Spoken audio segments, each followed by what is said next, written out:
I'm Shiva Induri, and I am the co-events director for Medvocate. For people that are new here, Medvocate is an organization that aims to help students navigate their path to medicine and learn more about different experiences by connecting them to various speakers in different fields. We've just introduced the virtual shadowing sessions, and today is the first one. So what these sessions will be is that there'll be case studies presented throughout the presentation so that you'll be able to learn just like any in-person shadowing experience. So in order to get the actual shadowing certificate, please participate in the icebreaker so that we can verify your attendance and fill out the Google form that will be sent out at the end of the session. And the certificate will be emailed to you shortly after the session. Before we start, I just want to do a quick round of icebreakers. Please type out your full name and the answer to the question in the chat in order to have your attendance verified. So the question is, what is your dream graduate school, if you have one? So please type out your answer with your full name in the chat again, and I'll give you guys about a minute or so to answer.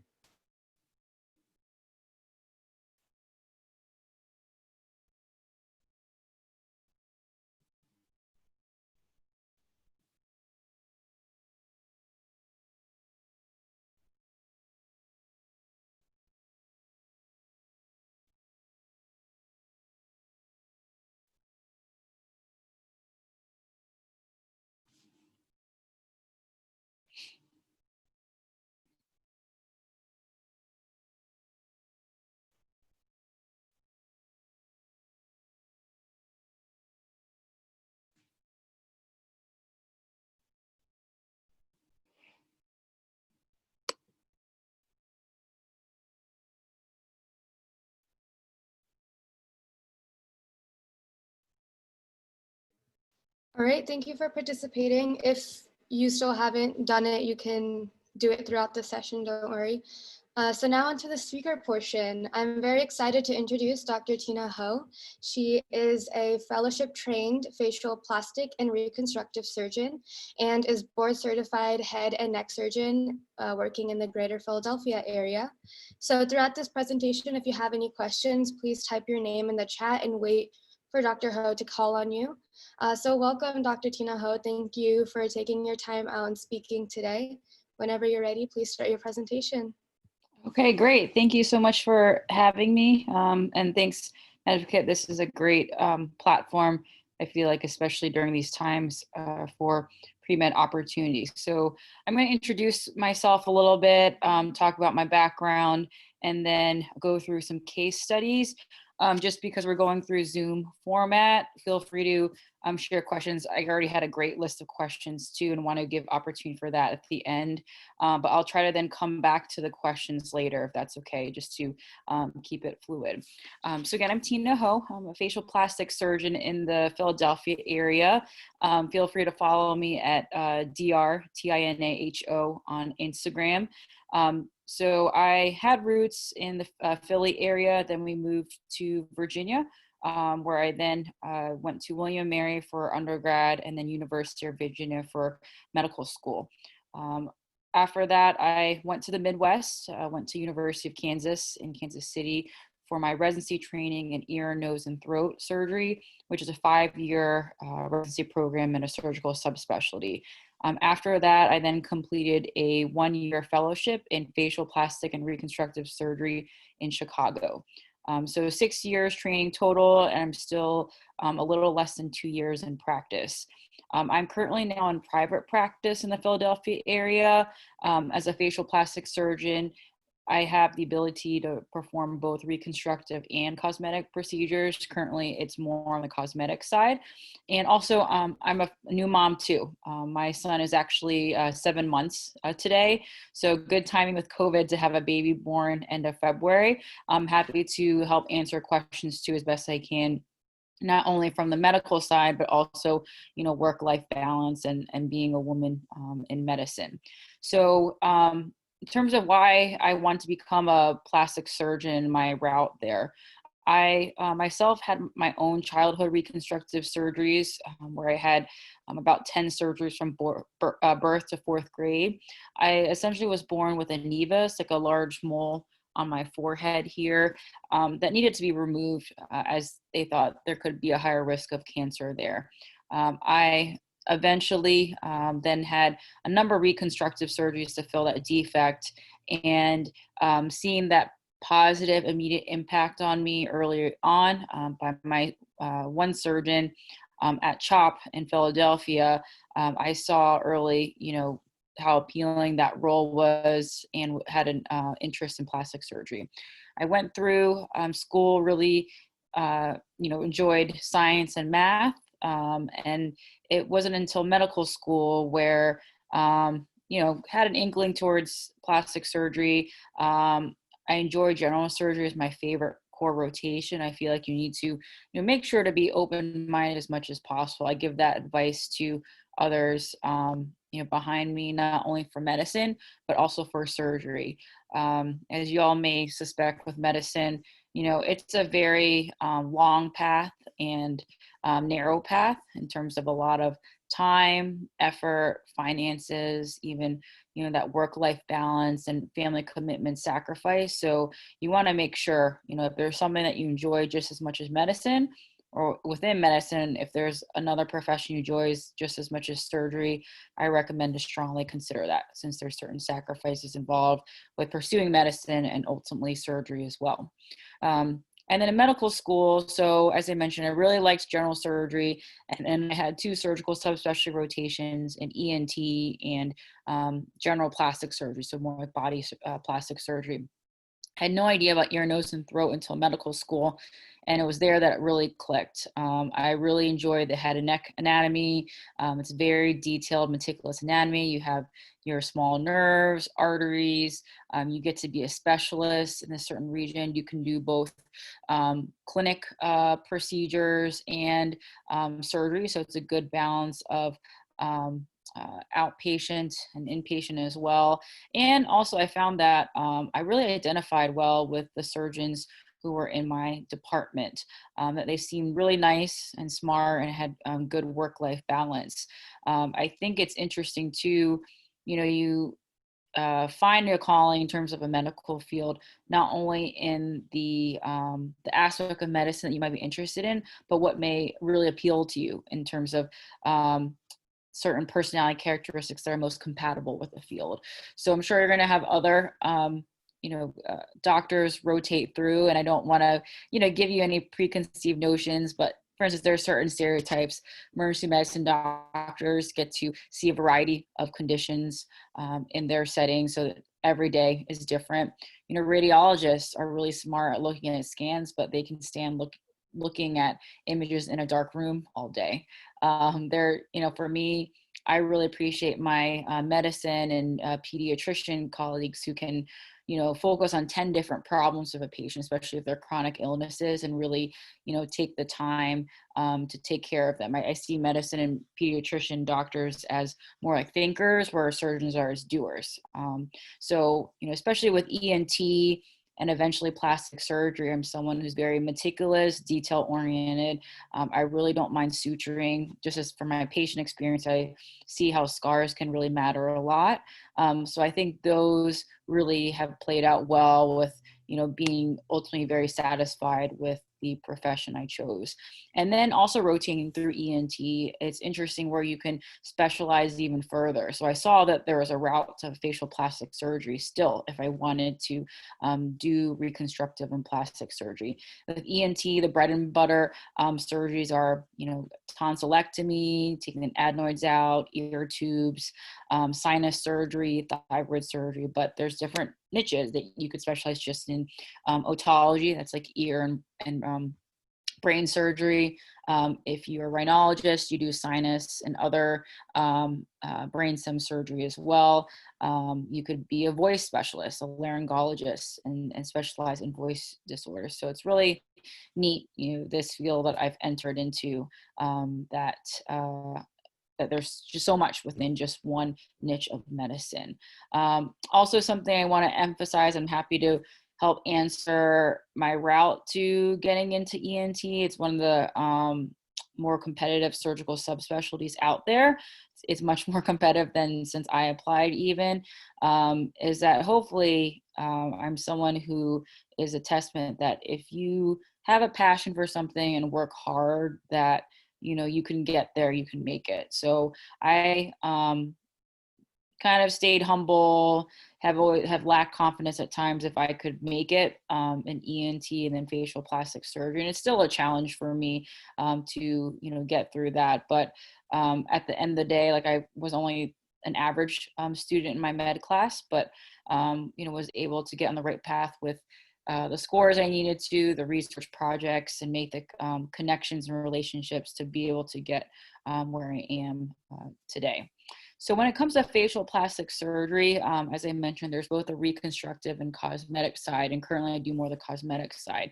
Reconstructive, so that includes facial trauma. So if someone gets a cut on their face, a facial plastic surgeon or a general plastic surgeon can repair that. And I should specify, so plastic surgery, if you go through general surgery and then plastic surgery where you specialize in surgery of the body, there is overlap with facial plastic surgery. So just to, again, there's certain procedures, especially if you know more what plastic surgeons do, we do have some overlap. And I will say I'm ENT trained and I'm a face specialist. I only perform surgeries in the face. Also with facial trauma, if a patient breaks bones in their face, like they break their nose or they break their jaw, we can do surgeries where sometimes we need to put screws and plates in to fix the bones in the face, which is pretty neat. Also from a reconstructive standpoint, skin cancer reconstruction. So if some of you have maybe heard about Mohs surgery, Mohs surgeons are dermatology trained and they take out skin cancer. They do it in the office setting, but they take it out in like multiple passes, like in piecemeal fashion. So they'll take a piece out, they'll check it on the under the microscope while the patient is still there, and keep taking out small pieces until they completely remove the cancer, but they're able to leave the smallest defect possible instead of me just grossly taking out a cancer. Sometimes they don't feel comfortable closing these holes or defects, so they'll ask for the help of a surgeon like me to repair these defects. I really like, I don't routinely do this type of surgery, but I do really like it where each different defect is a unique puzzle. There's not exactly one way to do it, and the patients are you know, very grateful for the reconstruction and for their ultimate results. Now, there's some facial plastic surgeons who do even bigger skin cancer defects, or this also falls on head and neck oncology surgeons. So someone who has a big head and neck cancer, say it like extends into their tongue or into their jaw, and you have to take out a huge piece of tissue. You can't just put like a skin graft or just sew it back up. So the best way to repair is often we have to do a free flap, where you take a piece of tissue from your arm or leg that has a vein or artery in it, and then it reconnects to a local vein and artery, and it nicely reconstructs the defect. These are like really long surgeries. The patients need to be in the hospital for 2 weeks. I trained in these surgeries as a resident, you know, and that's another way of being able to help patients from a reconstructive side. Also with reconstructive, cleft lip, cleft palate repair or repair of congenital conditions. Historically, this is more plastic surgery, but there have been some facial plastic surgeons and programs around the country that have gotten into this niche and become the local specialist for this. Also facial paralysis. There are reconstructive surgeries that can be performed depending on the level of paralysis, to whether, you know, to help someone achieve more symmetry at rest, or even restore some motor movement, like with the free flap that I mentioned, so that when they smile or move their face, that they gain more symmetry as well. So on the cosmetic side, again, I'm a face specialist, so I mainly do procedures of the face. You can consider that there's non-surgical and surgical procedures under this niche, and I'll kind of go over some cases in a little bit to showcase, you know, some of the common things that I do. Non-surgical, you may have heard injectables like Botox and filler are very popular. I can, you know, quickly do this in the clinic setting. little downtime, and patients feel refreshed already, even though the results are temporary. I can also perform skin resurfacing like CO2 laser to improve the skin. I can perform some surgeries in the office like eyelid surgery, submental liposuction. In terms of cosmetic surgical procedures, some of the popular ones include rhinoplasty, which is a nasal surgery to improve the outer appearance of the nose. From a medical or functional standpoint, I can also improve the breathing, the nasal breathing of the patient as well, if their anatomy shows that they have breathing issues like a deviated septum, for instance, or nasal valve collapse. In my older patients who really want to turn back time on their face and look and feel more youthful, I can perform a facelift or neck lift surgery. I also can perform eyelid surgery as well, brow lift.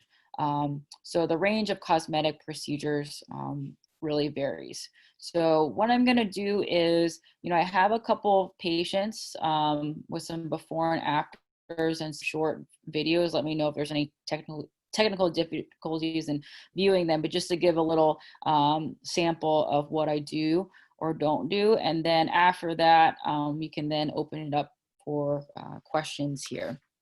So let me go ahead and share the screen. Okay. Okay, and just so you know, this is my website, drtinaho.com. If you're ever interested, there's more before and afters, more about the procedures I commonly perform. Just again, even if you're not, technically a prospective patient, I try to have this website from an educational standpoint to help educate patients and peers. So first, this is a video, and again, these videos and before and after pictures are featured on my website on Instagram. So I was in transition when I practiced. I don't have her before pictures.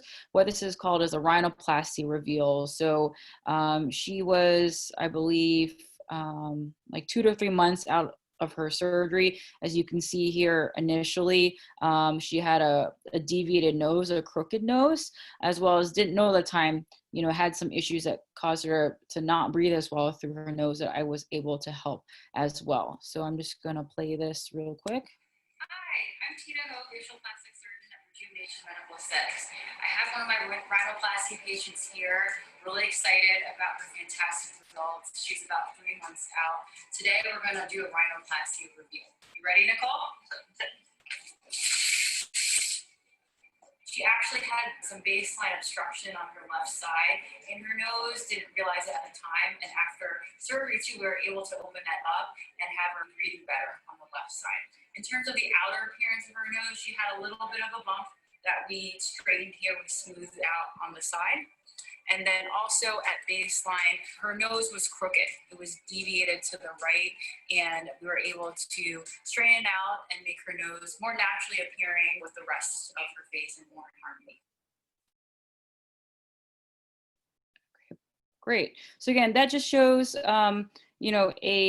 after result with rhinoplasty. As you can see, her nose is straighter. It looks more feminine, and in a way too, my treatment goals as a surgeon are to create beautiful natural results that are conservative, that when a patient walks out healed, whether it's from a non-surgical or surgical treatment, that no one else knows exactly what we did together. So with what I do as a facial plastic surgeon, a millimeter change can make a big difference in the face, especially when it comes to the nose. So we ideally, with the nose, not only want to make it more aesthetically pleasing, but we want it to look balanced and more harmonious with the rest of the face. And in the fact that it's not as noticeable compared to the rest of the face. To me, that's like the ultimate compliment, where say if someone gets a rhinoplasty, her or his family friends notice a difference, but they say, oh, like you look great, you look different. Did you get your hair colored?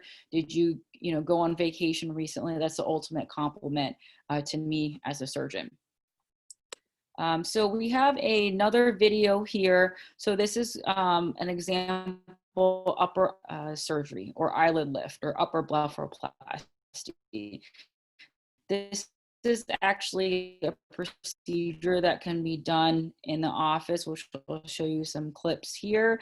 As we age, to lose volume and definition in the face, as well as gravity pulls, our skin and deeper structures downward. So with the upper eyelids and the lower eyelids, they tend to develop some laxity in the skin and redundancy there. Just a small trim of the skin goes a long way to create a more youthful appearance. Today we're doing an in-office upper blepharoplasty or upper eyelid surgery procedure with Cassandra. A lot of patients don't know that this actual type of surgery can be done in the office under local anesthesia. Cassandra's been a great patient of mine. We've done some injectable treatments together. She did talk to me how she's bothered by the heaviness in her upper eyelids. As you can see, just right here, that she has some redundant skin. This is just due to the aging process. So what we're going to do is I marked out an ellipse of tissue that I'm going to trim from each upper eyelid, and then go ahead and open your eyes again. And this will take off that heaviness and help give a nice refreshed look to your upper eyelids.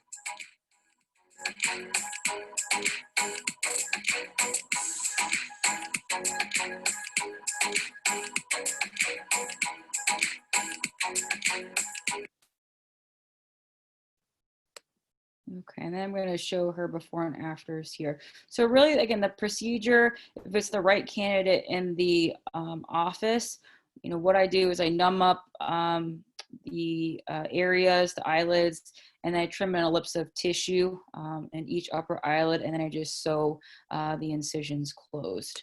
Let's see here. Okay.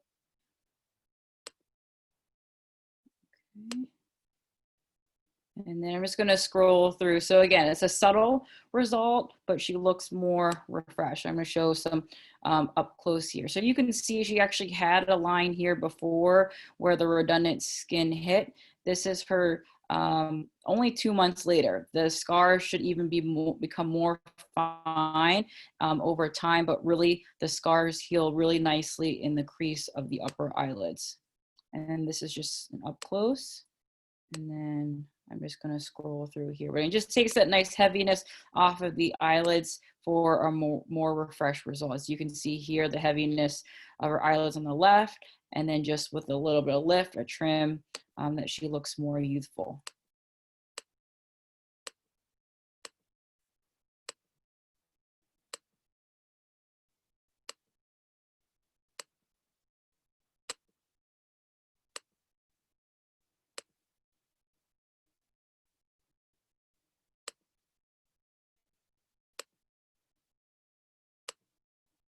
Okay, so I have this next patient.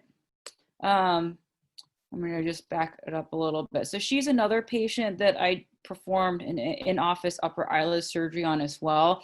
So this is her final result at 6 months. So again, you see that she has this heaviness here on the left, and I just trimmed the tissue just to give her some rejuvenation. Something to think about with her, I have to also assess the brow position when I perform these surgeries. And her brows are a little bit heavy. The ideal youthful brows are just above the bony rim of the globe. But in her case, she wasn't interested in a brow lift, so we just did the eyelid surgery. Sometimes to get the best result is to lift the brows as well, in addition to the eyelid surgery part. I also, I'm going to talk about a non-surgical patient a little bit, but I also placed some filler into her cheeks to give a little lift, and that's why she has some extra rejuvenation on the right side as well.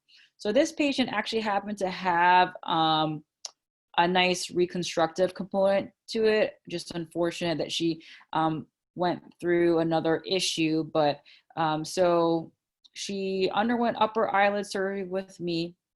7 days out, removed the stitches, and she was doing great. And then 2 days later, at 9 days out, she contacts me and says that her dog accidentally bit her, and her eyelid,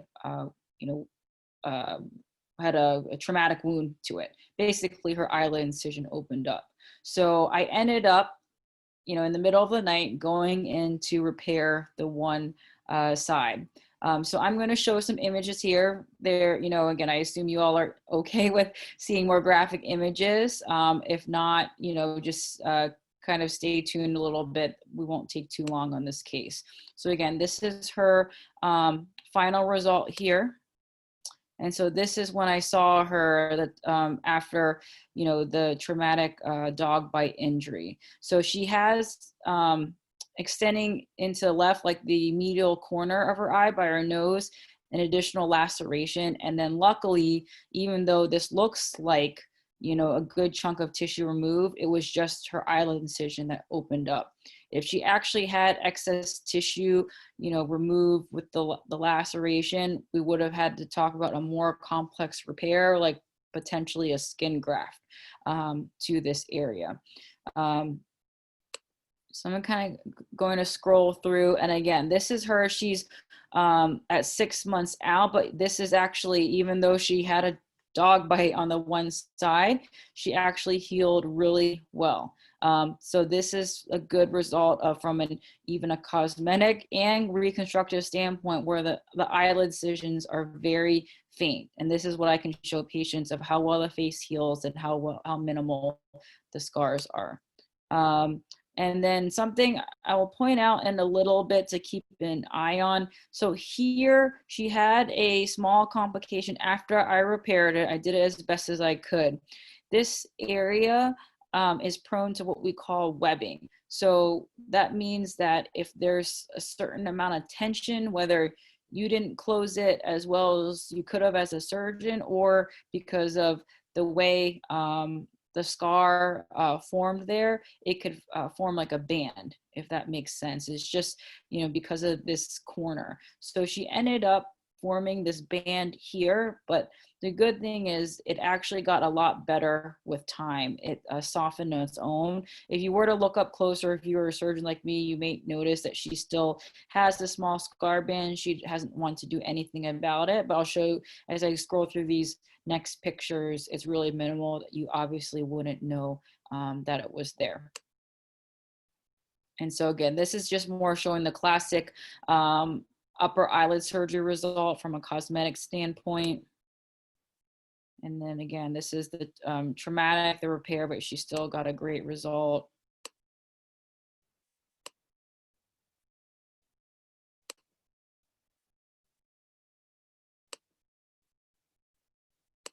This is the other eye that was unaffected, that for the longest time, we were just joking that, oh, the right eye looks great, but I'm just really glad she healed well. And it kind of taught me too that sometimes, especially with that webbing, having the patience just to wait, goes a long way. And if you look up closer, she has this small little scar band still, but it's, very mild, that someone wouldn't obviously tell, she had that. And then these are just pictures again of her from further away. And this is too, so this is where she was probably at a month or two out, where you see the scar band is more prominent. Something else I noticed too. So I saw this eyelid looked heavier. It's what we call ptosis, when the eye aperture is smaller and see that it's closer to the pupil. For patients at baseline, when I need to that come to me for cosmetic upper eyelid surgery, I need to also assess for this if they have not only redundant tissue, but also a ptosis, that their eyelid is heavier. I, as an ENT trained facial plastic surgeon, am not trained to do ptosis repair. I do have some colleagues who do. It is more commonly repaired by oculoplastic surgeons. So those, again, they have some overlap with us as well. Those who are ophthalmology trained, eye surgeons at first, and then pursue a fellowship in oculoplastic surgery. So basically reconstructive and plastic procedures of the eye area. But in her case, so say if she came at this as baseline, she would need this lid to be elevated in addition to the tissue removed. So here I was concerned, luckily I went back and looked at my pictures, that this wasn't due to my actual surgery, because it can be a possible risk. And then talking with my colleagues, this actually commonly happens from trauma, maybe from swelling, maybe the muscle gets stunned, and it ultimately over the next 6 months resolve on its own. And again, I did nothing here, we just watched it. And so the ptosis and the webbing resolved on its own. And this is a good example. This is 1 week out before I removed the stitches, before she had her trauma, kind of example degree of bruising and swelling that a patient may have after eyelid surgery. I like to say patients may look black and blue enough like they got punched in the eyes, but really it's a procedure that can have, not too much downtime overall. And this is her after the trauma repair. So you see I had to do extra repair with stitches medially and along that. And the right upper eyelid's healing well, but it was that left upper eyelid that didn't do as well. But otherwise, I'm very happy with the results overall. Okay, great. Okay, so one more case here. This is from the non-surgical side and cosmetic. What I'm going to do first here, just play this small video just to show the sequence of an example, an injectable procedure.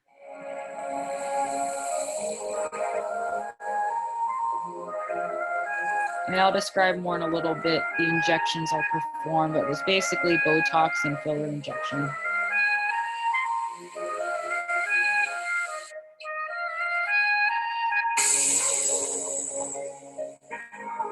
We just finished the one side of her cheeks. I started out here just to give a little definition. I saw that she was a little deficient here, so I put some filler here to give a little lift and then finish the rest here. We used 1 syringe of Luma, just again, give a little definition, lift out louder with the cheeks. We'll do something similar on the right.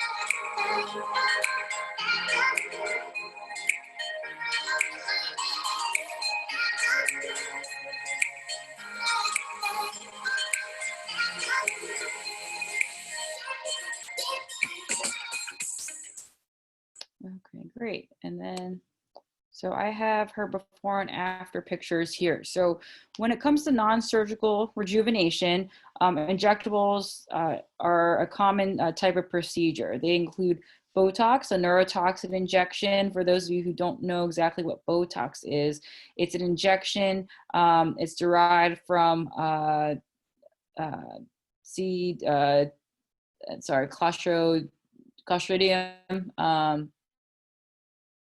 botulinum. I have to look it up again. Sorry, just a mind blank there. But essentially, this toxin, when it's injected into the muscles, paralyzes the muscles. So it's great for treating areas that cause lines, wrinkle lines due to facial movement. And usually Botox is treated in the upper face. For instance, the area between the brows that cause the 11 lines, the forehead wrinkle lines, and then the around the eyes, the crow's feet. And there's other, whether it's FDA approved or not, common uses for injecting Botox as well.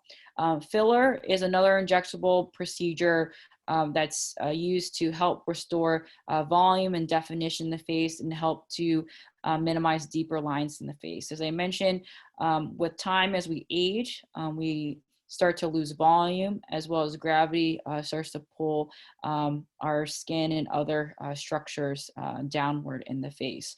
So looking at this patient, so you can see she's a fitness instructor. She's in great shape. She looks really good. She probably, even though she has good cheek volume still on the left, there's a little bit of sagging and just a little bit of loss of definition to her face. We like to say the ideal youthful face is one that's more V-shaped or like an inverted pyramid with good cheek definition projection. And so a face that we can make more youthful, has more restored volume, more definition. And in her case too, I aim to give more harmonization, more balance to her face in a way to make it more feminine. I think with her face, besides doing some definition, it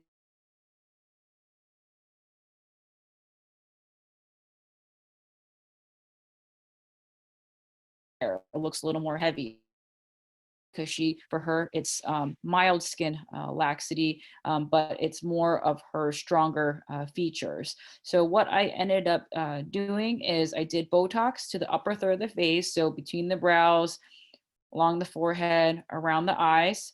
She also was a little bothered by, this left brow, that this looked a little more dependent, this tissue here above her brow. So besides doing a little Botox to do a little chemical brow lift, I also placed some filler to give a lifting effect. So you can see over here, I would have to show you the photos that show her emoting, but she just looks more open. The eyes look more open. This all looks more relaxed. The brows look a little more symmetric. And if I had the photos that showed her making different movements in the face, then you would see that her muscles are more restricted as well.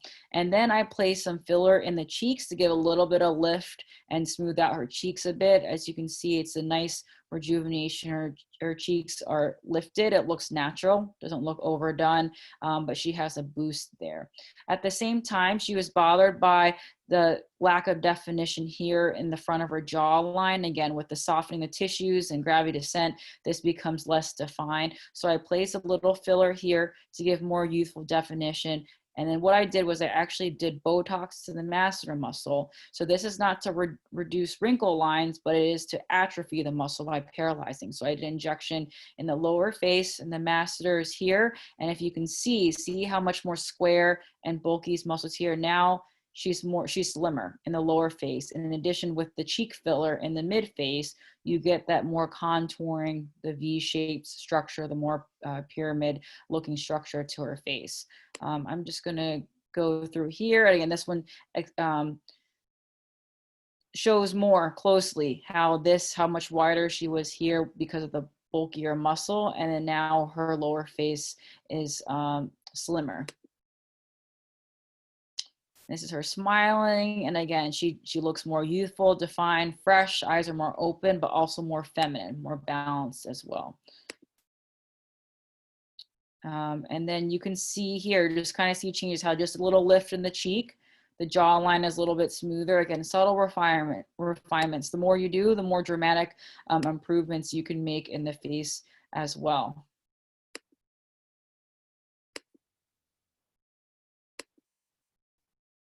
And again, besides her lips, she's not wearing any makeup. So this is, showing, again, the more subtle refinements. And again, you can see this image is, the next image is the best here.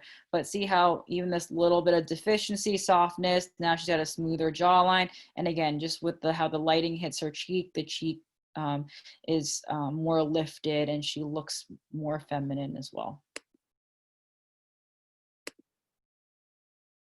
Okay. Great. Okay. So I'd like to now open it up to questions. And I know I saw like a great list here. Should I go with the chat list versus the email list? Chat list? Okay. So yeah, you can start with the chat questions, whichever ones you want to answer. Okay. Great. Okay, let's see here. Perfect. Okay. What was your most difficult case in the years you've been practicing? Oh, that's a good question. I feel like rhinoplasty is one of the most challenging and humbling surgeries I perform. I really enjoy it still, but it is a challenge each time I perform it. As I mentioned earlier, 1 millimeter change, especially in the nose and elsewhere in the face, makes a big difference.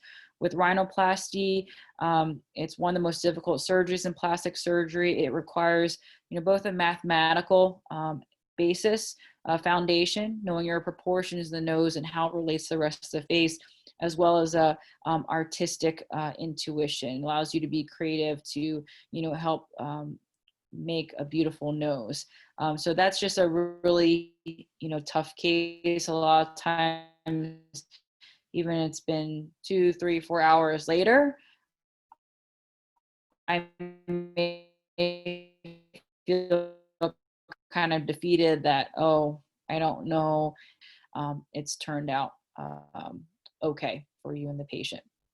What is your typical work schedule? So as a plastic surgeon in private practice and cosmetic practice, so I basically, operate 2 days a week, and then I'm in the clinic 2 to 3 days a week. Right now, I'm someone younger, so I'm still building my surgical practice as well. Mondays is my admin day, where I work from home. I work on marketing, Instagram, other admin tasks. So it's a nice balance overall. I'm not in the hospital setting. I don't take call, which is awesome. So on the weekends, I'm not actively seeing patients unless it's just a patient of mine who has the unusual issue. So really from a work-life balance, you're in the operating room, you get there by 7 if you have an early case. And then otherwise clinic for me starts at 8 or 9. And then I usually see patients until 5. So I don't call it like the 9 to 5 job, because I usually work a lot outside of clinic to finish up notes and again to working on my practice and marketing. But it's a nice balance, especially compared to being in the hospital environment and since residency. What has kept you motivated throughout your years in training to continue pursuing facial plastic surgery? I think my initial desire to be a plastic surgeon stemming from my childhood experiences, and wanting to, even though I ultimately am not, a full-time reconstructive surgeon, I think seeing that I can provide a decisive, immediate impact on patients. I think when you share that smile with a patient and they not only look better, but they feel better and they seem more confident and happier, that really goes a long way. Those moments like that really makes my day or week. I think, just having that inspiration and having that passion, and again, just really enjoying what I do has kept me fueled, throughout this time, and just also seeing if I can work hard, that has propelled a lot of my success, and that also means too, like you all, I've faced my share of failure and rejection, and you just have to realize you're going to, experience that until you make it. But I think that's, kept me going through all this time. Really like that, cheesy kind of quote where it doesn't ever feel like a day of work if you love what you do. I think that really resonates well with me. My husband would like to say I'm a workaholic. I work all the time, even with a young son. And that's hard for me, I think, on the other side of trying to maintain work-life balance. But again, like I just always have something to do. The hours fly by. I just really enjoy what I do. And I feel really lucky to have found that calling, because not everyone has that. What do you say to people who question if plastic surgery is ethical or unethical? That's a really good question. So I do think, as you all may know, there's a stigma to plastic surgery.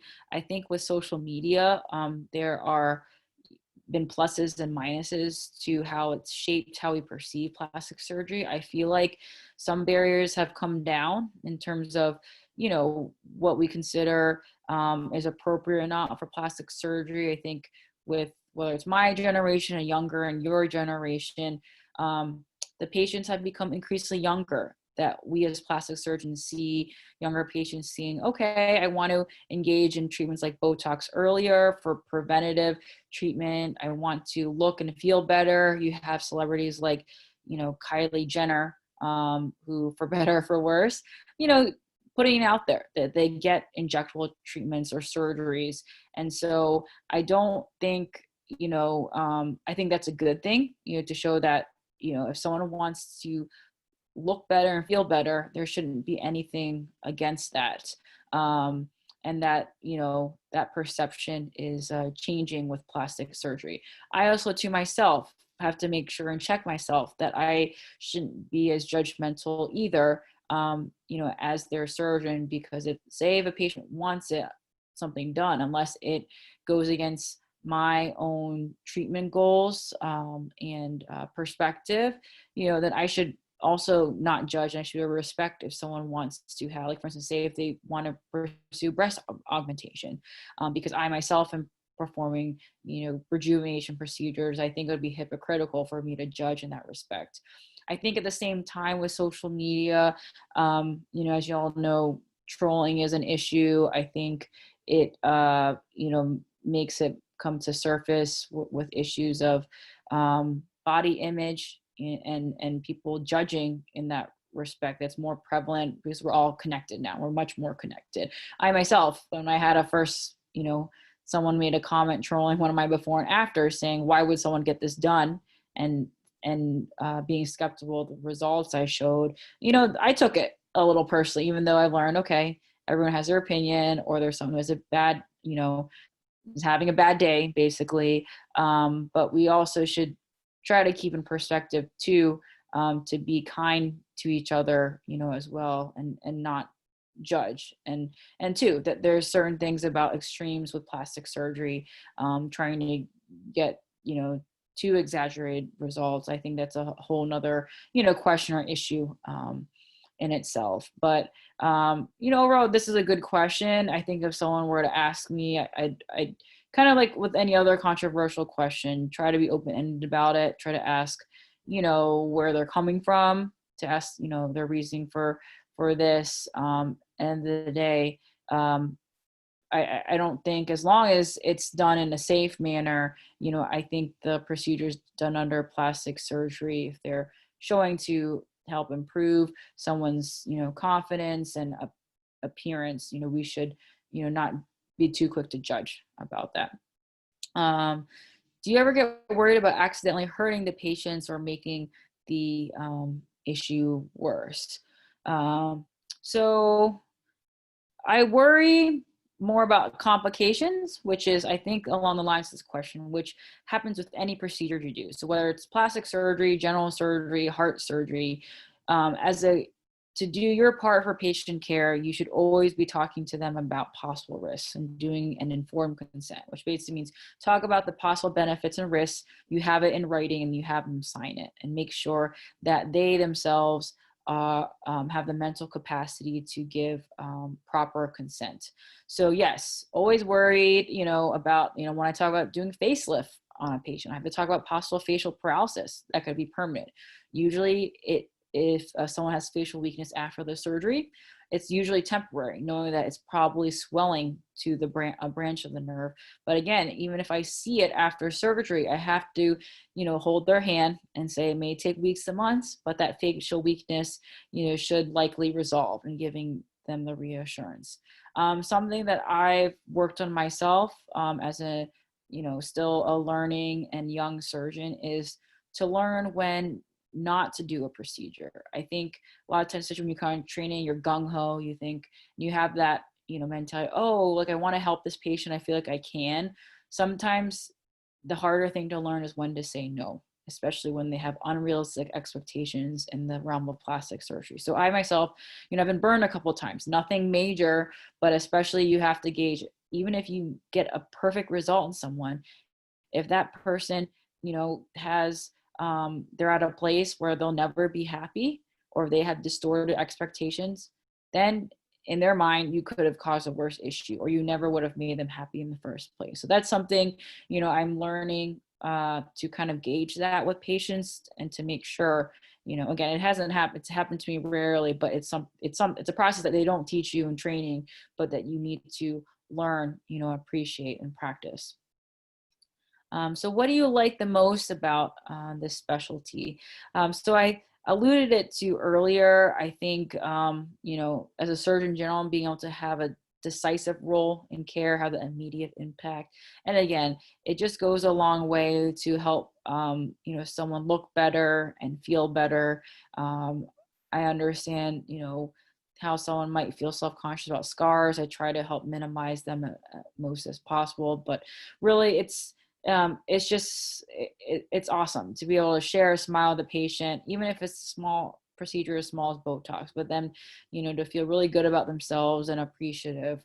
I think that really goes a long way, and what keeps me motivated in the profession.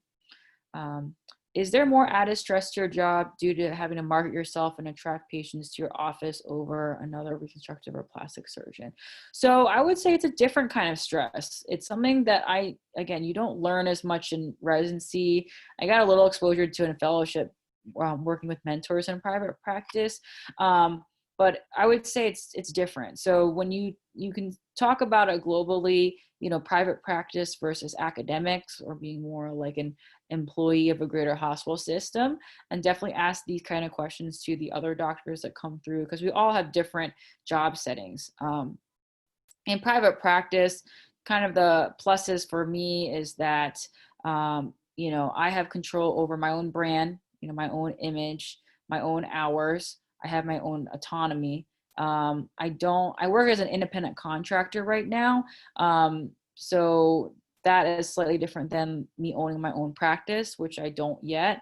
But if I did own my own practice, then I have the potential to make more money. If I wanted to, like hiring more employees, other surgeons, other doctors, there's that potential. On the other hand, as someone who is in private practice, there's downsides to it, especially with plastic surgery. So yes, I have to think about my own like marketing, patient reviews. That's all on the side. I can hire someone to do it if I want to, that's paying extra money. And I think for me too, if I work on it personally, then it more comes from me and who I am and my image and brand and how I reach to patients. If they, feel like they're attracted to me as their surgeon. It's more of a, I guess, a riskier type of job versus, academics or being a hospital setting where, again, like if I choose to take vacation, I don't make money. If I run my own practice, I also lose money because I'm paying the staff to keep the doors open, to answer the phones. Also, again, I don't own my own practice yet, but you have to then worry about hiring and firing employees, dealing with your direct overhead, just other things that, are different than if you were in an academic program or hospital program where you can more put your hours in and you leave those other issues to someone else for managing. Are most of your procedures covered by insurance or paid out of pocket? So right now, all are paid out of pocket. I don't take insurance currently, as I do mostly cosmetic procedures. But if there are patients who say need to have something medically done, like say if they have a rhinoplasty that they need to improve their breathing too, we can try to help submit for insurance, but I am an out-of-network provider. Do you feel that a lot of your time as a physician is taken up by paperwork rather than treating patients? That's a really good question. So when it comes to performing surgeries, I would say no, because say if you do, a 2, 3, 4 hour surgery, a bunch of surgeries, the paperwork is more that, you fill out whatever, 5 or 10 minutes, including the consent before the surgery, and then you just need to dictate the operative note and you're pretty much done. I would say in the clinic setting, there are times I either try to finish at work or I have to bring my work home of finishing all the clinic notes. That just takes time with any doctor. It's not that much, especially since for me, my clinic schedule is lighter where, in a day I might see 5, 10 patients, maybe up to 20. If you're someone who, is in a busy primary care doctor, or you're a busy primary care physician, you might see like easily 20 to 30 patients and then have to do notes. And it just depends how much staff support you have. So for me, just in my practice, I don't have a medical assistant. If you have those, of course, you're then paying for to have them on board. They can help you get the notes done more quickly. But yes, charting, documenting, it does take a lot of time. And if you talk to other physicians out there, a lot of times we have to do it on our personal time to get the notes done. A lot of people say that you should not get Botox or filler. What do you think about that? So I think that stems to that, related to the other question about ethical or unethical. I think personally, as well as now as a facial plastic surgeon, I think the best mentality is to not judge, and I think in general, that's a good mindset to have in life too, where, for me, I didn't mention it before, but I also did some medical mission trips in college that, really opened my eyes and also gave me a sense of, having a passion for service too, and wanting to incorporate that into my profession. I'm doing some additional medical mission trips through med school, and then as a resident in residency. And with that, everyone, it matters where you're born. And I think too, everyone has different shoes that like a path that they come from, whether it's certain conditions that they're born with, where they don't feel or look as good, or just in general later on something that happened to them. I think, and I say it to my other patients, all my patients all the time, I think if we were to ask on the street how many patients get Botox, just survey, we would all be pleasantly surprised, how many patients do. I think I saw a statistic actually recently that over 7 million patients get Botox. So, for people to say you should or shouldn't, I think it stems to even just more in life. You can't judge someone, until you're in their shoes. I think it's everyone's own personal decision, what they want to do or don't do in terms of changing, a certain aspect of their face or their body. But, at the same time, I think we all should be, open-minded, and try not to judge as much as possible. I think, for you all too, I had this conversation with some college students recently. You might be pleasantly surprised to, besides Botox, to know or not know what other plastic surgery procedures your friends, or family members or neighbors might have underwent that you have no idea about. I understand that plastics is a very competitive surgical specialty and women are not as represented. What challenges did you encounter in your journey from medical school to plastic surgery residency? And what do you recommend for pre-meds interested in a surgical specialty? Okay, so I'm going to answer this more from being like a woman in surgery. I think in general, one challenge, like if I had to do it all over again, I felt that, going through school and college, felt, confident in what I wanted to do, was lucky to do well in school. I think it hit me in college where I didn't do as well on the MCAT as I would have liked, and I really struggled with that. And eventually seeing that I was, very average in my medical school class, I just started to lack some confidence. I do think too, I came, from my own personal experiences that, being humble, staying humble, is a good way to approach things. But especially in residency where I just lacked confidence at times, especially compared to my male peers, I think that hindered me a bit. I wish I could be more as confident as my, as my counterparts. And I eventually came into my own. I just realized I just was never the best test taker. But that was something that I, struggle with. I still do. I have to come across, as a confident surgeon, even though, I have much less experience compared to other surgeons out there. So it's an ongoing struggle. I think as a female, we feel like we have to prove ourselves all the time. I do appreciate and see that there's more and more women going into medicine, which is great. At the same time, we still face certain barriers, whether it's gaps in pay, challenges in the work-life balance and having family. And I think particularly in a surgical residency, there's challenges, for instance, where women are kind of put into two groups. One is, looking and acting too assertive or aggressive and potentially being called the B word, or if they're seen as a pushover. There's no like in between. And to me, I would rather be the former. I think just being someone who is, motivated, wanting to be a surgeon, that just came more natural. At the same time, especially as a female facial plastic surgeon, it was hard to find the balance of, how feminine, or female I could be, especially being mostly around male surgeons and having to be tough. or act tough. I have come to see, though, to embrace being a female facial plastic surgeon as an advantage, because the majority of my patients are female, and for me to be approachable and relatable to them and can identify with them, especially now as a new mom, I think that goes a long way. And, even though I have much more limited experience, I do see a lot of, female patients and even Asian patients specifically come to me because they see I'm Asian and or I'm female, that they have that commonality, that it goes a long way.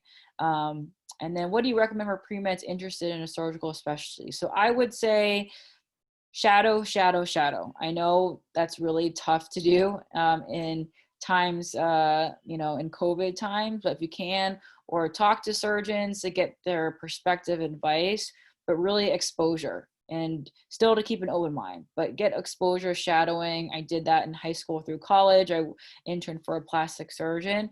I think that will, get you in there to say, oh, do I like being in the operating room? Do I like procedure? Do I like blood? I'm okay with blood, being around it, being able to operate all day. And then, eventually when you're at medical school, again, there's plenty of time. That's when you start to interact more with the department of interest, with those mentors, the attendings and residents, get involved in research projects. But I think in general, shadow when you can. You can even early as an undergrad, if your campus is affiliated with a medical school or you have those connections, getting involved in research never hurts. Are your patients high maintenance in the cosmetic surgery field? So I will have to admit, yes. For the most part, my patients are great. I think appreciate the ones I have, and I think we identify well together, especially when I establish expectations from the beginning and that they're looking for a plastic surgeon, especially a female one. There's just, again, those commonalities that, go together well, that often it's a good synergy with my patients from the beginning, especially too, when I tell my patients my treatment approach is to, keep it conservative, natural, create beautiful natural results. I actually see a lot of patients who then have this relieved look on their face, as if it's exactly what they wanted to hear and what they're looking for in a surgeon. Now, high maintenance. So basically with cosmetic surgery procedures, patients are doing this electively. They're paying for it. This is not like a medical necessity. So you have to perform. You have to be able to get good results because, again, this is coming out of their pockets. So then you have patients, whether it's just they're really particular. Again, a millimeter change makes a big difference. Some have unrealistic expectations too. As I mentioned, I have to, weed out if I don't think I can give them any results they'll be happy with at all. So if a patient's a little bothered by a little swelling after a filler injection, you have to do hand holding. I'm going to also, hopefully say this with a little bit of humor, but you also have your millennial patients who are very budget oriented, but still want, a certain set of results for their budget, and will negotiate with you and think that they know how many units of Botox they need in their face. So some days I question a little bit and say, oh, that was a tough patient. Why am I doing this? But for the most part, I still really enjoy day-to-day the patients I treat. So what do you think about other medical professionals being able to perform injectable procedures? Do you think they have enough training, or should it be reserved to physicians only? That's a good question too. So I currently work with 2 nurse injectors, where one of the places I trained for fellowship had a nurse practitioner and physician assistant injector as well. And I actually really learned from them. For me, I feel like if someone has gone through rigorous enough training, and especially if they want to inject in the face and have a thorough knowledge of the facial anatomy, I think, they should have a similar opportunity as me to be able to treat patients. To me, I might judge someone, whether it's a nurse injector or a PA injector, comparable to someone who's a physician colleague who has, no training in surgery or plastic surgery. Like, say if it's someone who is an emergency medicine doctor who wants to open a med spa and do injections. I think at the end of the day, if someone has, that talent for it, they have that eye for facial aesthetics, and they've gone through, enough training where not only that they can confidently inject, but also are really aware of possible complications, understand the facial anatomy, and take on the seriousness of the complications, the possible complications, so they perform, not only inject well, but safely, then I think any injector who meets this criteria is credible in my mind. What do you like and dislike the most about having a private practice? So what I like most private practice, I mentioned the autonomy, and the degree of work-life balance that I have, when I can uphold it as much as possible. And again, it's more an outpatient setting. I don't go to the hospital, see round on patients. I don't work on the weekends. Dislike, I think, at times it's more maybe like the stability of it. Sometimes, especially if I have to work on marketing or working on, with trying to figure out, like, for instance, I'm now back in Center City, Philadelphia. So I'm with a second new practice now.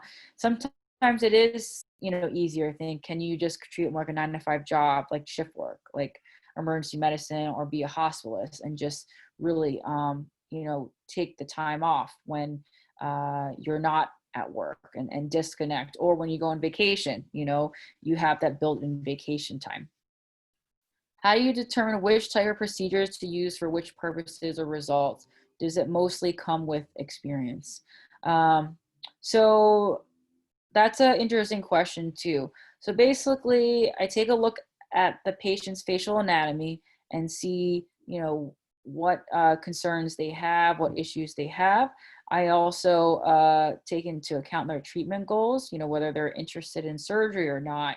And then also it depends on what I trained or didn't train in. So, for instance, I didn't train in, cleft lip or palate repair. So, I wouldn't recommend performing that. I would refer out if someone had that issue. A good example could be someone who, say, has under eye bags, here, like an older patient. So I would say the definitive treatment, the most permanent option, would be under eye, lower eyelid surgery. But a lot of patients don't want it yet, or not ready for it yet, or maybe they're in the middle, that they could wait a little bit. So other treatment results I could offer, I could place some filler to help soften the hollowing and mask the under eye bags. I could do some Botox to help refresh the eyes and open them up. How did you find balance in your life while you were in med school with exams? So for me, I continued some extracurriculars. I was in student government. I was class president. I made sure to work out a lot. I would say I wasn't the most rigorous student. And I think that was okay because, again, realizing that I was very average. You do have to study a lot in medical school, but I was never going to be the best test taker. So, and also too, finding my support system, whether it was in my family, my parents, who I saw, from time to time, and also my peers, like finding, your good support system through your friends in medical school. One moment, I was going to ask, how much time do we have? I apologize. I think my son is crying in the background, so he might be hungry or needs to sleep. But how much time do we have allotted here?